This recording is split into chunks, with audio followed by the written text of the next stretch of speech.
So, nagpa-schedule kami ng washing machine cleaning ngayon. So, eto na sila kuya, binabaklas na nila yung washing machine.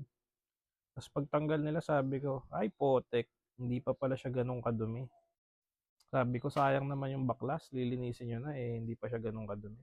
Pero nandito na sila, kaya nilinis na rin nila. So, ayos naman yung service nila kuya, mabilis sila naglinis. So, ito yung binobombahan nila sa labas, yung washing machine. And yan yung pagtapos. So, parang ganun din. And ito, pagtapos nila, testing natin kung gumagana pa. So, ito na, moment of truth. Yan, gumagana pa naman yung mga buttons, umiilaw pa. And ang ganda ng laba niya. So, pagkatapos, parang bago ulit yung mga damit. Ano? Naka-plastic na pagkatapos. Yung iba, meron pang tag. Yun, so highly recommended talaga magpalinis ng washing machine, lalo na kung lampas na 5 taon yung washing machine nyo. Tama kayo, mali ako. I'm not your doctor. Do what works for you.